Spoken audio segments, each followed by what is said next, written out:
Are we going live? All right. I think we're live on both platforms now. We're going to go ahead and get into this. This is Jamil Salib Zamir out of Manning, South Carolina. Sincerely thanking everyone for tuning in. I apologize if my screen is skipping, but I'm someplace else right now. Uh, Somebody wants me to join something that they're doing. I can't right now. I'll be back on in a minute. But I want to get into this real quickly, as promised. I'll be a little discombobulated for a minute. I got these headphones on. I can barely hear myself speaking, so I might be talking too loud. But I want to get into this subject right away. I thank everyone for tuning in. Again, we're broadcasting live on 1, 2, 3, 4, 5, 6, 7, 8 different platforms at one time. And what we're going to do right now is we're going to go into the Community Candid segment. And what Community Candid is that people ask questions, and we answer those questions to the best of our ability. So we're going to do that today. And today, the main topic is the report card given out to Clarendon County School District amidst a fraudulent claim by State Representative Fawn Pedalino. And I want to make this clear right at the outstart that I'm not bashing Miss Pedalino. I have no problem with her, nor am I bashing the Clarendon County school system. I have no problem with it. I want to say this: any position that you're placed in, be it governmental or be it in the school, from a school teacher to a principal to an administrator, those are very difficult jobs to have to maintain, especially for the treasurer who keeps the books, the person that maintains the financial status and makes sure that everything is on a level playing field, that there is no fraud. That's a very difficult thing to do. So I applaud everyone that is a part of that. I'm not here to bash the school system, nor am I here to bash Miss Pedalino or Kim Johnson or Kevin Johnson or any of the school board for that matter. But I noticed that this literally became a he said, she said type back and forth bickering between people in positions of power who are supposed to be the example of what to do, of how to get along, how to resolve conflict. But instead, if these two different people, Democrat, Republicans, or Senate and school district, were in a street setting, they would literally be fighting like gangs fight. So when the investigation was concluded, the headlines read, and I want to say this, and please be patient with me: no fraud, but several problems found in report on Clarendon County School District. Now, Ms. Pedalino is asking for a complete revamping of the Clarendon County School Board system. I don't think that's a horrible request to make. I don't think that's horrible to make, that the playing field is white clean, that everything can be fair, that everything can be can go by the book, because that several problems found in this report are literally borderline in many ways fraud. Now let me read what the word, if I can find it, fraud, the definition of fraud. The definition of fraud is wrongful or criminal deception intended to result in financial or personal gain. The second definition: a person or thing intended to deceive others, typically by unjustifiably claiming or being credited with accomplishments or qualities. I was talking to someone today, and they were telling me about a lawyer who won close to 60 cases, but do not have the credentials that qualifies them to be considered a lawyer. So all of the cases that they won are considered fraudulent. There was a doctor in Florida who performed many procedures and was successful in those procedures, but those procedures executed by a person who does not have the credentials to be a doctor, or could be, there's a malpractice liability suit that can be filed because those credentials that they claim they had are indeed fraudulent. I want to go into several parts of this because when somebody tagged me in Kim Johnson's live on yesterday or the day before yesterday, and I want to applaud her for her professionalism and the way she delivered the report. I want to applaud her in calling the names of the people that she wanted to be known, who she was directing her comments to.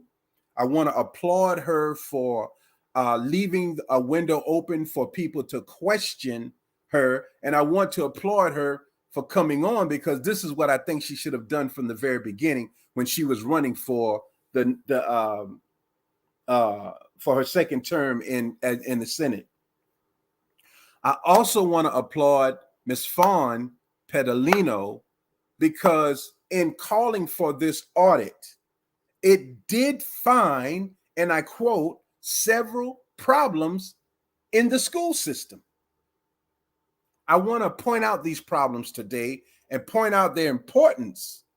And you be the judge of what you think should or shouldn't be. But first, I want to read something real quick. You know how I always bust in with something. Let's go to Romans, the book of Romans in the Bible. Romans 9, let's say 9 through 18 and 19. And the reason I want to go to this, because when I posted up that everyone has committed fraud, some of us really deem ourselves so righteous that we don't do no wrong. I apologize for my head being so close on the camera, but I'm in a different location right now. Had to get away from Clarendon County, the town that I grew up in and love and would love to be a part of.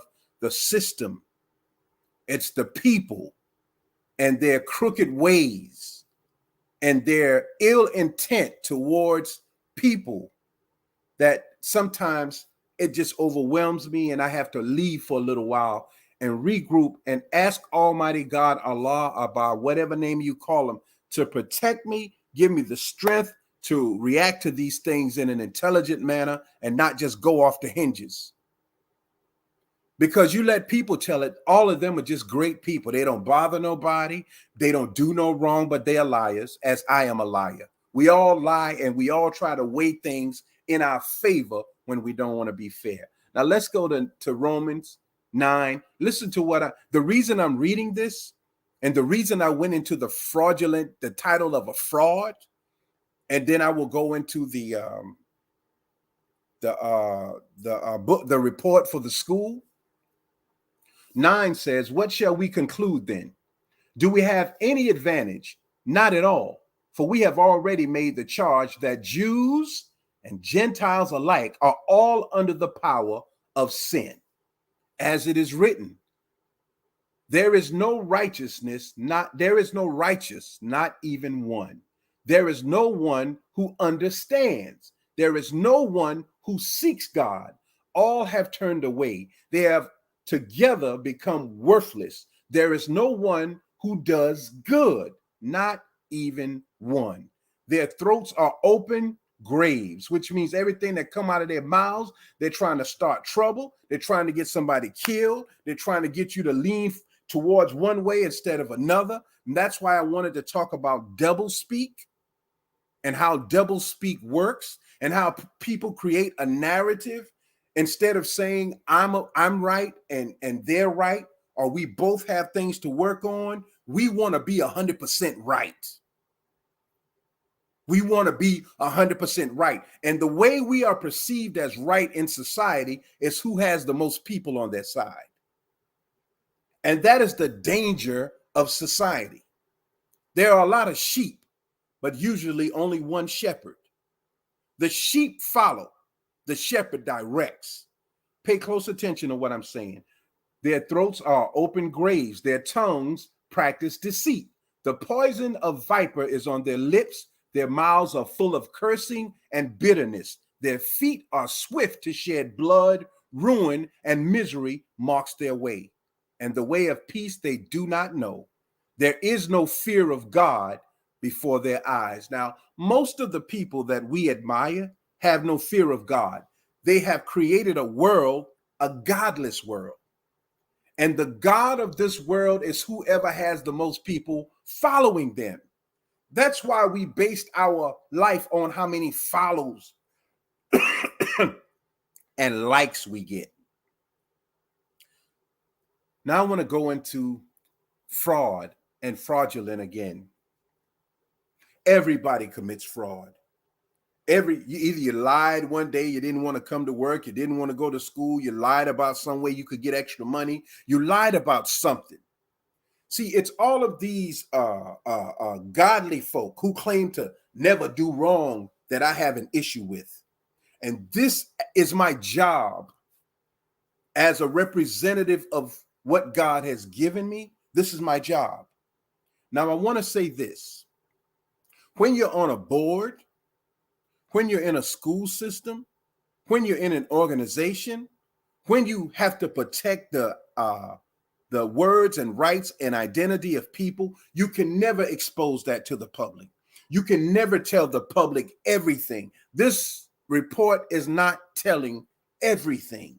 It can only tell what is within the legal rights for it to tell. But I want to point out something to you. And this is the part that I have issue with both Fawn and with Kim and with the school board. How we pump our chests out and say, see, I told you we didn't do anything wrong, but there are discrepancies. Now, Miss, oh my goodness.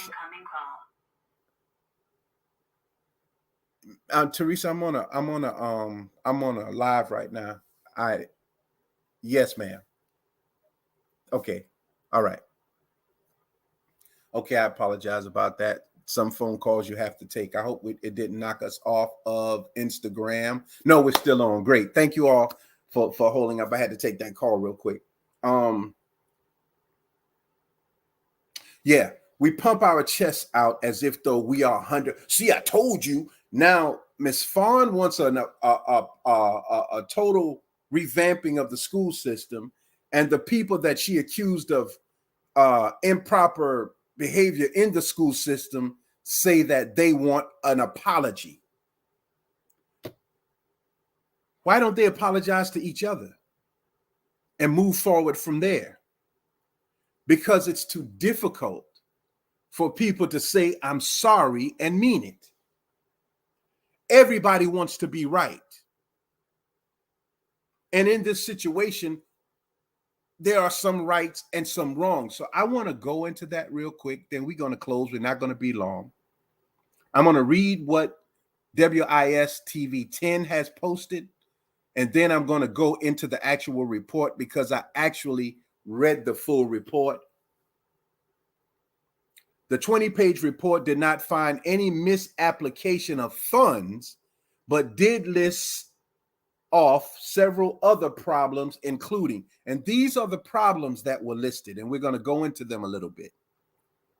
Problem number one, the district overpaid board members and paid them for unattended meetings. If Fawn Petalino did not request for the investigation and it not be approved by Governor Henry McMaster, then we would have never known that the district overpaid board members and paid them for unattended meetings. Now, somebody must have known that somebody was overpaid, but of course, we'll never get to the bottom of that. Number two, the district did not have a policy on salary advances, risking unequal treatment of employees, which means the hierarchy had no salary cap or no law saying this is where your cap ends.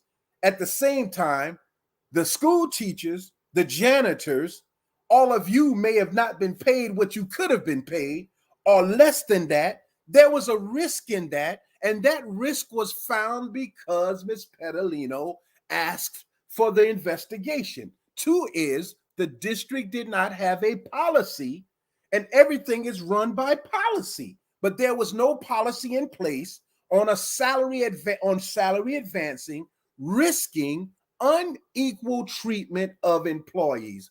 Here is my issue. There's always an upper echelon and a lower, and the upper always got something going on in the upper room. The lower can only talk, but the upper has control because they control systematic policy. Yet upper always comes down and smile at lower, make lower think that you're equal, but you're not equal. And if you don't fight for your interests, you will never be treated equal. That's why in South Carolina, what do they call it? Oh my God, Almighty God, help me.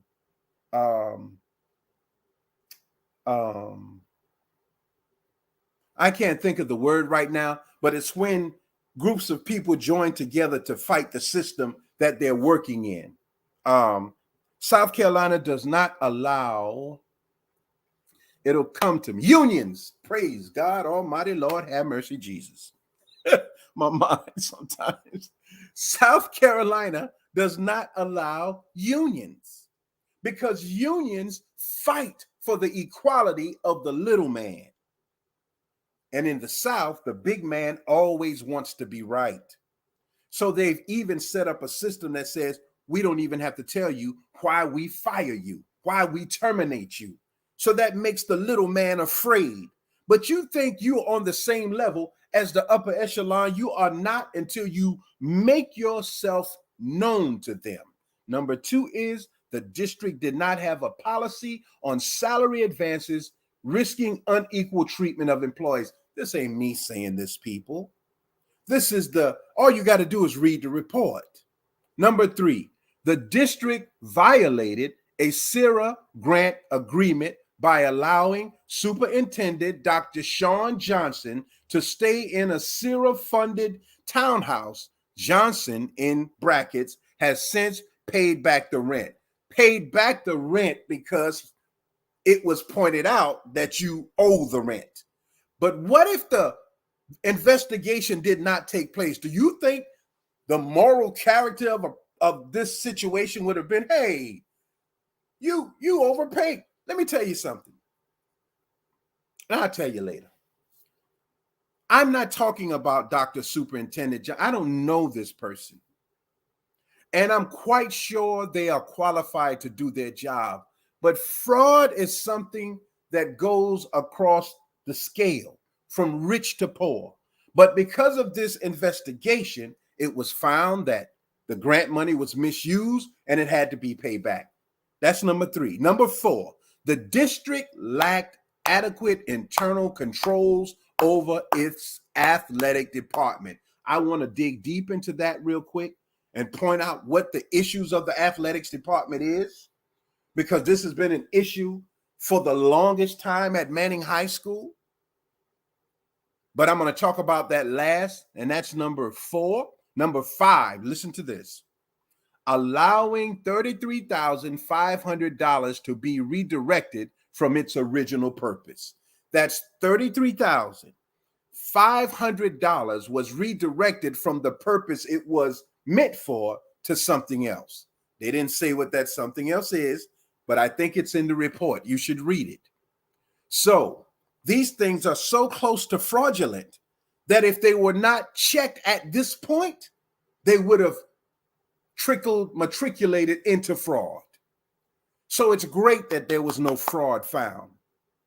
But don't pat yourself on the back too hard, because there were issues that would have led to fraud, knowingly or unknowingly. That's number 5. Number 6, underpaid and overpaid athletic staff. Now let's go back to number 2. The district did not have a policy on salary advances, risking unequal treatment of employees. Now, number 6, underpaid and overpaid athletic staff. Why is that possible? Because there is no one watching, and there is favoritism involved, and there is no policy in place that says this person must be paid what they're worth just as this person is paid what they're worth. There's always a system of favoritism. There's always someone who looks the other way. But no one wants to be called a liar. No one wants to be called a trickster. No one wants to be called fraudulent. So we twist the narrative and utilize what is called doublespeak. And doublespeak is an actual word, and I did not bring it up, and I'm sorry about that. Give me a minute so we can make sure this thing is absolutely clear. And the meaning of doublespeak. I want to read this real quick.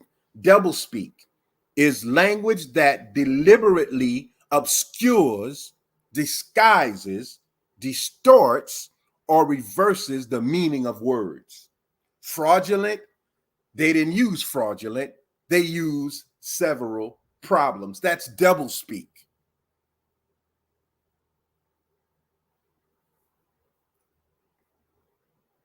The narrative is changed to protect a sensitive situation, which I don't have an issue with. The school system is important. All of the workers in the system are important. All of them. The least is just as important.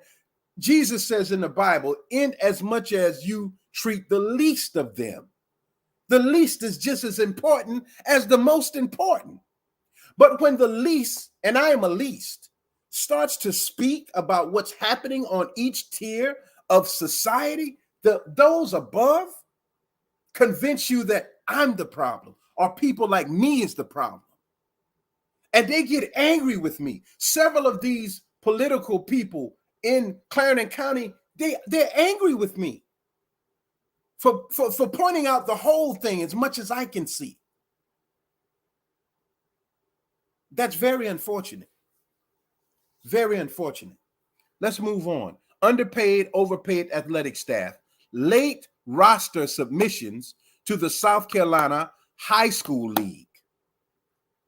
Only one, listen to this, only one of 84 coaches had all appropriate certification documented, risking fines if not addressed.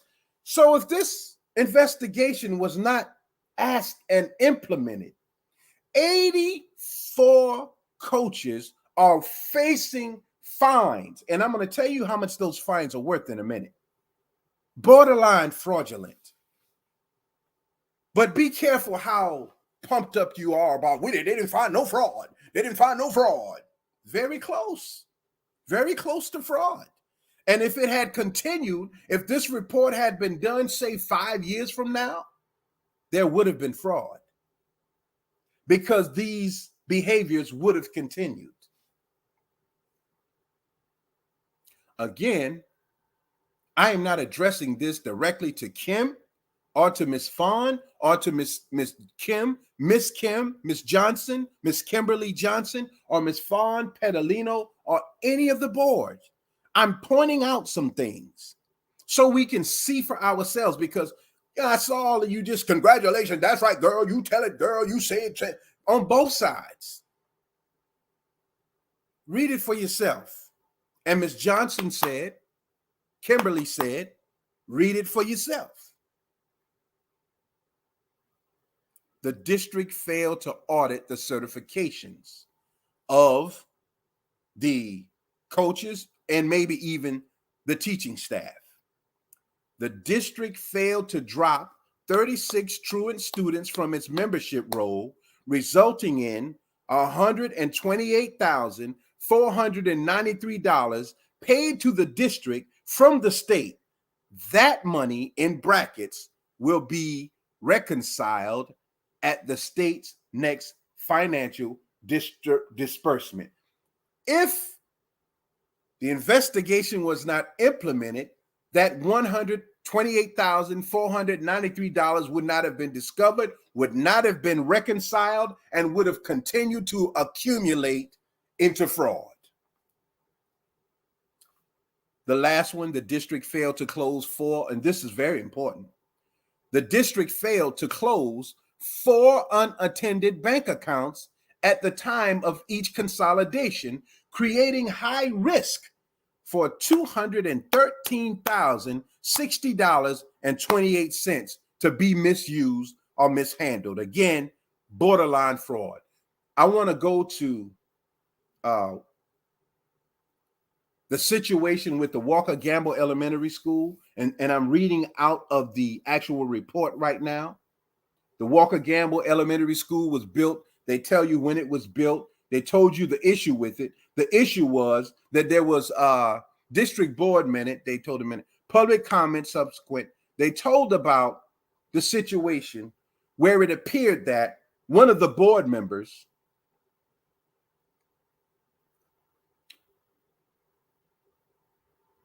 let me go to this so I can read it correctly. I don't want to misquote. Public comments at subsequent board meeting alleged that the board authorization to purchase the land from GNC violated the State Ethics Act because Wingard's motion to accept the offer from GNC included John P. Coker as a partner of GNC.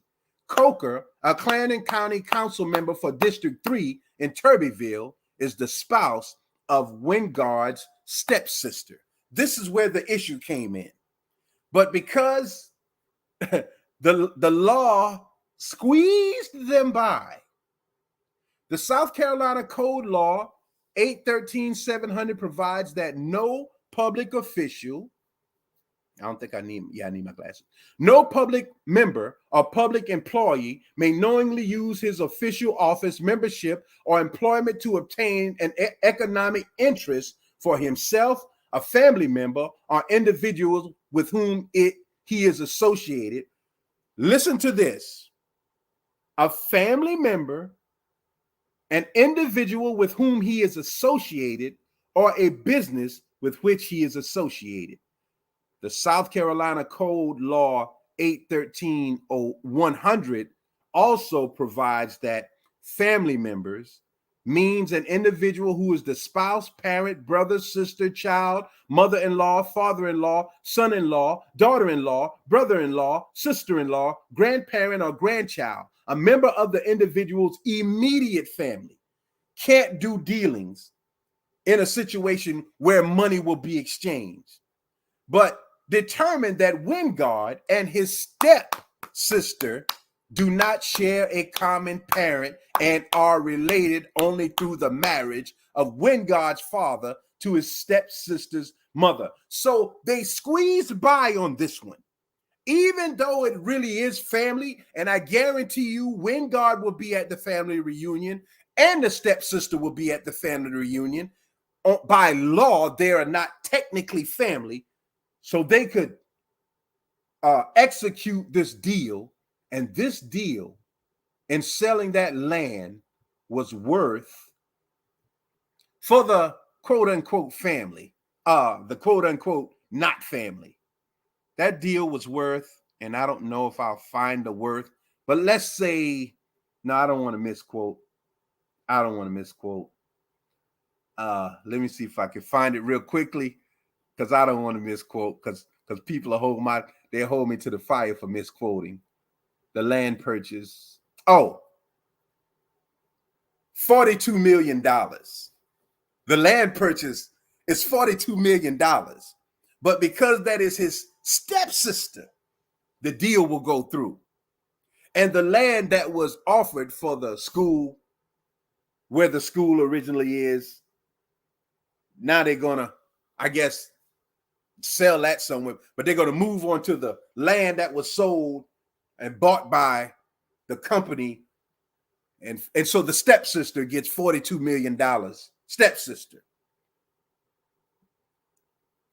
Okay, I'm going to leave that. And there's something else I wanted to go to. I'm telling you how closely fraudulent these acts are. And I'm telling you, when you have a lawyer who understands paperwork, they can advise you. Be careful. You're close to fraud.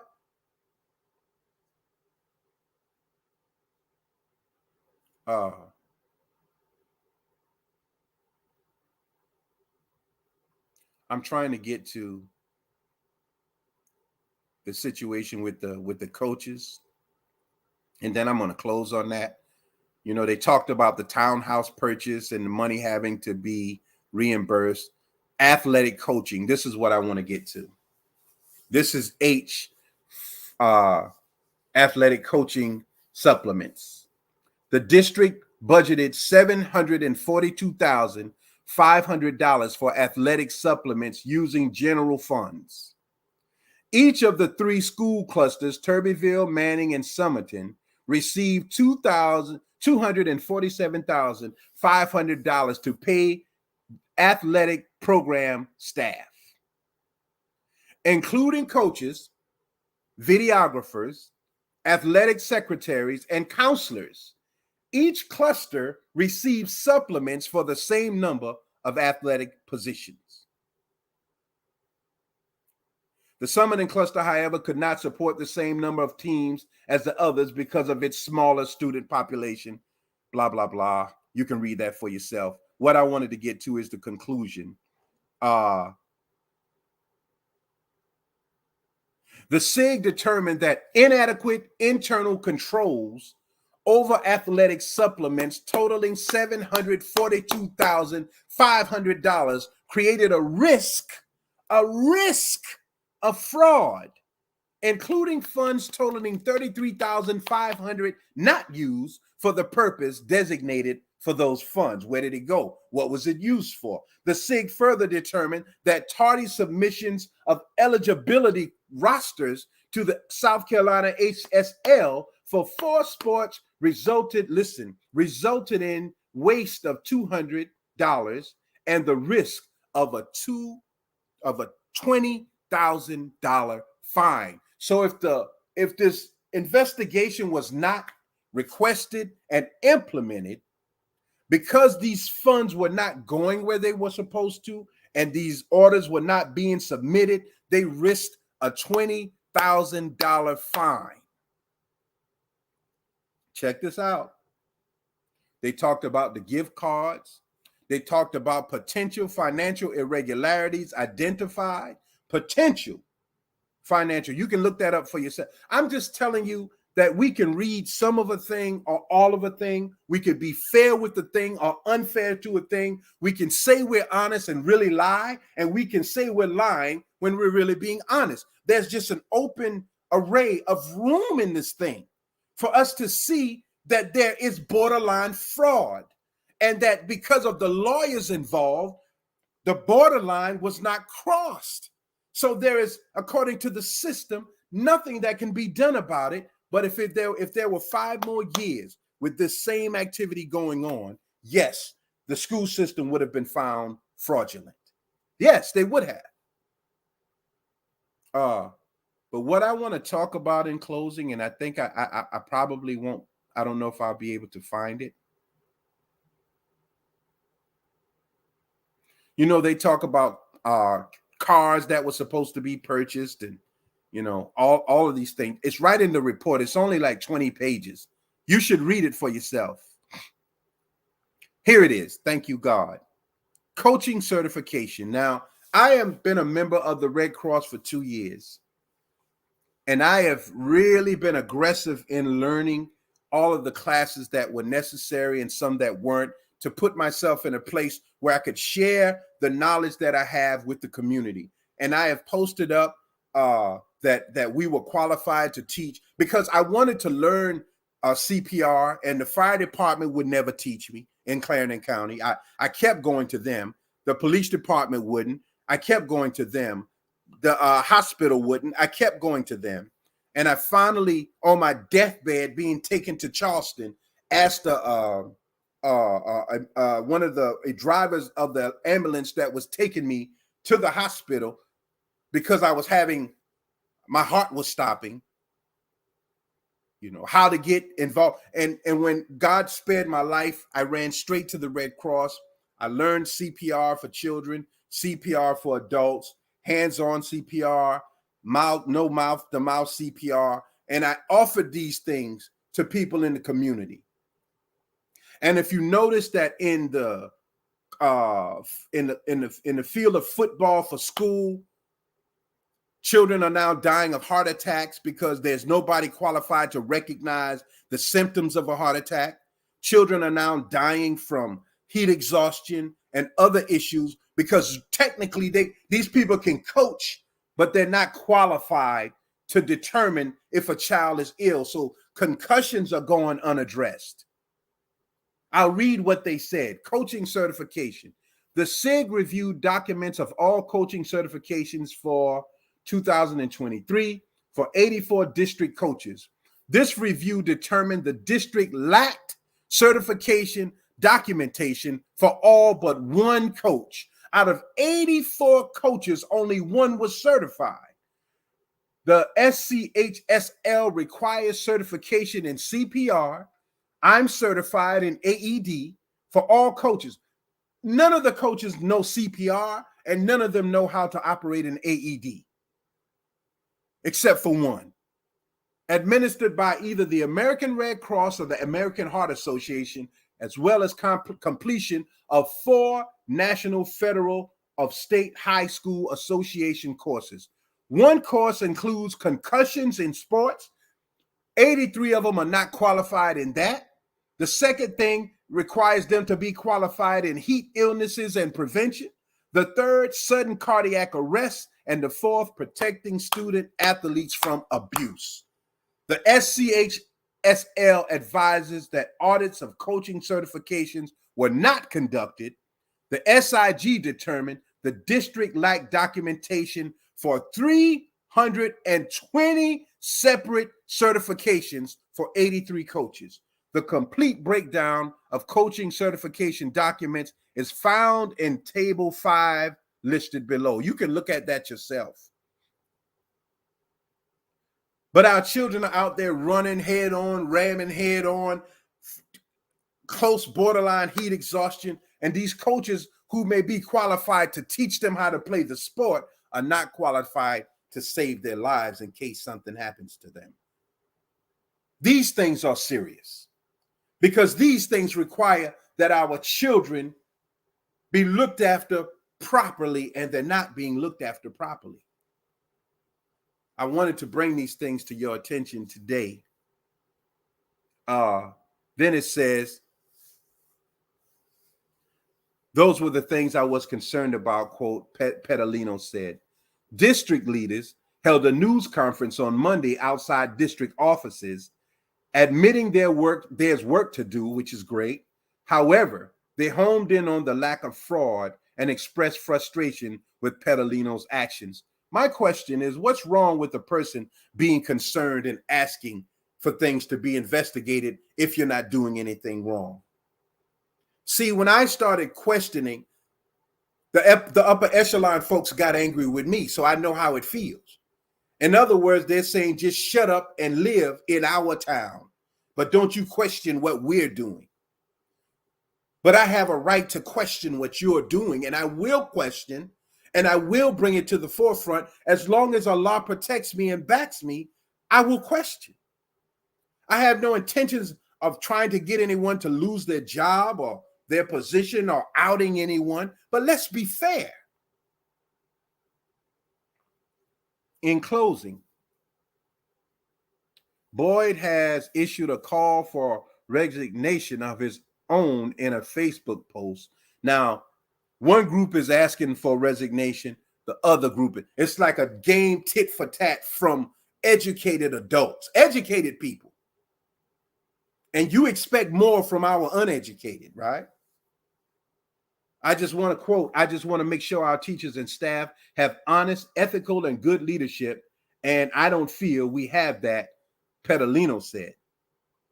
The report shows Vice Chair Alex Craven and board members Ron Wingard were overpaid a combined $2,250 for unattended meetings. Again, Craven paid his back. Would they have paid it back if they weren't discovered? These are little tit for tat things. But the major thing is the overall concern for the teachers, for the staff, for the administration, and for the students, and for the parents and all involved. So I wanted to bring that out because I know how we like to lean one side on one thing just because a certain person said it, and how we like to lean away because another person said it. But if we're going to bring transparency, as Ms. Petalino says, as Kim Johnson says, then we must be fair and not create a narrative of our own to make ourselves look more right than the next person. Right is right and wrong is wrong. Apologies are necessary, and apologies must be executed. And given the fact that all of us, as I said, have committed fraud and have done wrong by others, we should accept those apologies and move forward with the intentions of doing as close to right as we possibly can. But there's a thin line in law. And as long as you don't cross it, you can go as close to getting in the water and not be accused of something, but your intentions were to commit fraudulent activity. Please go back and listen to this so you understand clearly what I said and what I didn't say. There'll always be an upper echelon who think they are more important, and in many ways they are, because they have more duties and more responsibilities. But at the same time, we must be as fair as we can be. And when you meet someone on a lower level who understands what's going on, and you try to make them look stupid, I'm a dog, a mutt, you back him in a corner and he will bite you. So thank you all for tuning in. I hope we didn't take too long on this. No, we're under our hour. So I thank you all for tuning in. None of this was to create disparaging words towards Miss Kim Johnson or the board, the school board, or anyone else, or Miss Pedalino. But on our next broadcast, we will be talking about something Kim made a comment about, the Ladies of Liberty or the Sisters of Liberty. And I think that I've read some information on that. And I think they may have changed the name. But if this is indeed what is backing all of this tit for tat, then we have to discuss that too. So I thank you all for tuning in. Again, vote. Voting is important. And I want those of you who have not registered to vote to please register to vote, because next year I may have a surprise for you. And next year I may need your help. But I want you to deal with this from an intelligent point of view, not from what someone said about Jamil, but what you know about Jamil. So we have been testing friendships over the last 5 years because Islam teaches us to test people. You have to try people. And I have tried my Sugar Hill family, and boy, y'all spit in my face. And I have tried many people who I have helped unconditionally, and boy, y'all spit in my face.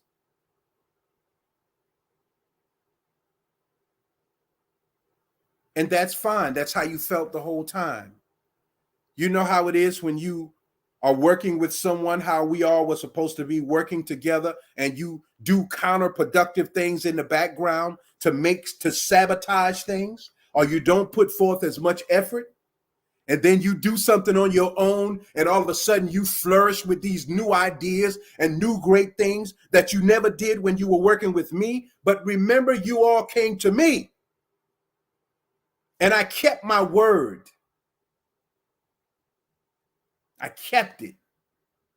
For years on Sugar Hill, I kept it. Never got paid a dime. My sons worked. We brought equipment. We brought tents. We brought music. We brought generators. We brought people. We brought all. Never paid a dime. Never. We did graphics. Never paid a dime. Yes, I'm going to say it, because the thing about people, higher, upper, and lower, is they talk amongst the people they know, and y'all know a lot of people.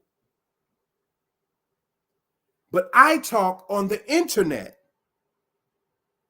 So what I'm saying on the internet, everybody can hear. But what you're saying in private, nobody hears. So you can come out and say, we ain't said that. We ain't did that. But mine is documented. It's documented for a reason. You broke my heart, Sugar Hill family. how you can jump from thing to thing and talk and act like you didn't talk. But I love my community, and I love what God has allowed me to borrow. I'm borrowing those things. I don't have anything. I don't own anything, but I'm able to move around because someone is looking out for me right now, where I am right now. Come with us. Come over here. Get away. We got you. See, there's nothing to fight about and act a fool about. It's just fact. Why didn't you work as hard to help me make a success than you work to try to prove you could do it without me? Why did you do that? Why all of these new ideas and new things? Why, when I was trying to say, hey, how much do you owe on this and that, you shut me out so you could say, he ain't did nothing. But I was trying to do something. Because I said, as a 3-heart attack survivor, that I was tired of carrying the load. You boxed me out completely. In my mind, I'm thinking, you're going to say, oh man, Jamil has done so much. Hey, come and relax, man. We got it. But you played your hand, and that's fine. That's cool. I'm not upset about it in that way. But man, listen, if we could do as much collectively as we try to do when we're trying to prove a point, we could have been out of the situation we're in. I thank you all for tuning in. This is Community Candid. No fraud. Headlines on WIS 10, no fraud, but several problems found in report on Clarendon County School District. Mayfest, Juneteenth, trunk or treat, domestic violence, Manning Lives Matter. We were involved in all of those things for no pay. No pay. And we wanted to do it. But man, when people got a secret hatred of what you are and what you try to be, Allah told me, be patient, it'll play itself out. And it did. It did. Yes, there are more you than there are me. But Allah is Akbar. God is the greatest. So, I got you. Thank you. Jamil Salib Tamir, Manning, South Carolina.